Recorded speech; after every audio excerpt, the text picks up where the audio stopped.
If you're not afraid of what love brings, then endings are beginnings of beautiful things. It's a chance you take, a chance you're in. If someone's gonna find you, then first you gotta let them in. 'Cause love begins with one hello. The hardest part is over, now it's easy letting go. One hello is how it starts. You might win it all or lose your heart.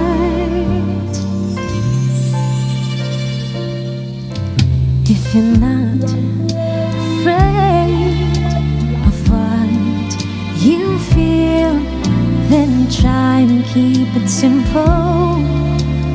Try and keep it real. And if being real means you someday say goodbye, remember, my friend, goodbye's not the end. It's a circle, you know, and it starts with one hello.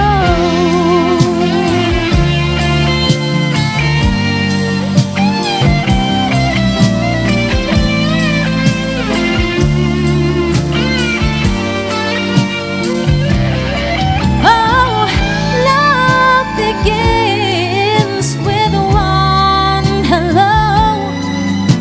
The hardest part is over, now it's easy letting go. One hello is how it starts. Remember, my friend, goodbye is not the end. It's a circle, you know, and it starts with one hello.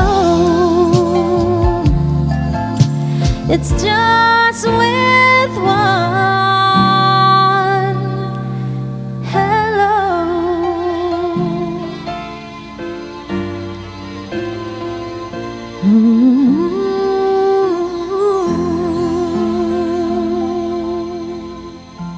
Hi. Hello, hello. Can I say two hellos? Yes, Not please. only one hello. Okay. Hi, Angela. Hello. It's been a while. Oo nga, ang tagal natin hindi Kailan ba nagkita. huling namasyal ka sa Pinas FM? Last year. Last year. Okay, at that time you were promoting a certain album na nandun yata, if I'm not mistaken, yung kanta ng mga Queen. Yes. Di ba? At saka Sting. Sting, right. Welcome sa Letters and Music, sa Eagle Rock and Rhythm ng Letters and Music. Gusto na? It's been a while. Yes, it's been a while. After nung album na yon, na sinabi mo sa akin kanina, I understand, nagkaroon pa ba ng ibang album afterwards? Nagkaroon pa ng ibang album sa Okay. Poly East Records. Under Poly East. Yes. Okay. Pero meron pa akong bago ngayon. Yan. Under Galaxy Records naman. Kasi sister company sila eh. Alright. So, yung isa sa Poly East ngayon, sa Galaxy, Galaxy which Records. is right now over here. Yun, di ba? Ito yan, pakita Parang natin. mapupunta na sa yan ah. Ha? Ganda. Gusto ko na, ibinulsa ko na nga Oo eh. nga eh. Sabi ko nga, bigyan mo ako ng ibang copy. Biglang, ay, kailangan ipakita namin muna Oo. to ni Angela. Okay, Parang- tell us something about the album, Angela. Ayun, it's Angela's Pop Acústico. Puro mga bagong songs naman yung ginawa ko ngayon. Diyan Ayan. sa album na yan, di ba? Ayan. Makikita niyo may All of Me, may Uy, yung mga paborito.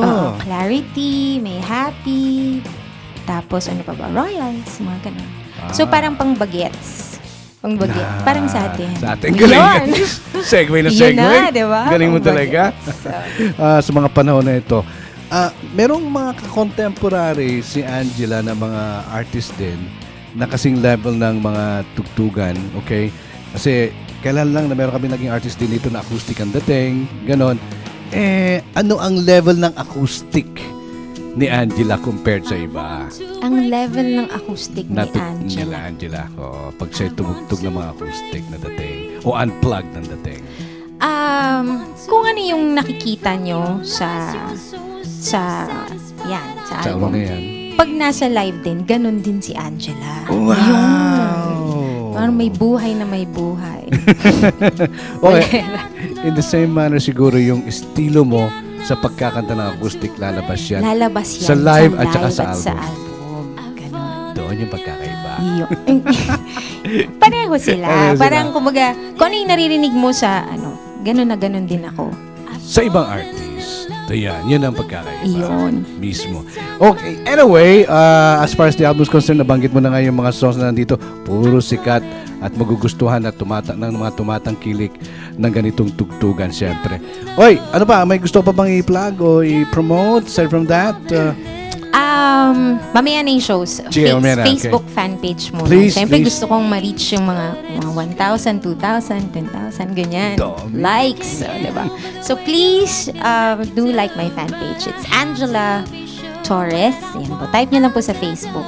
Tapos, Instagram. I also have an Instagram account. It's Angela Pat Torres. ayan.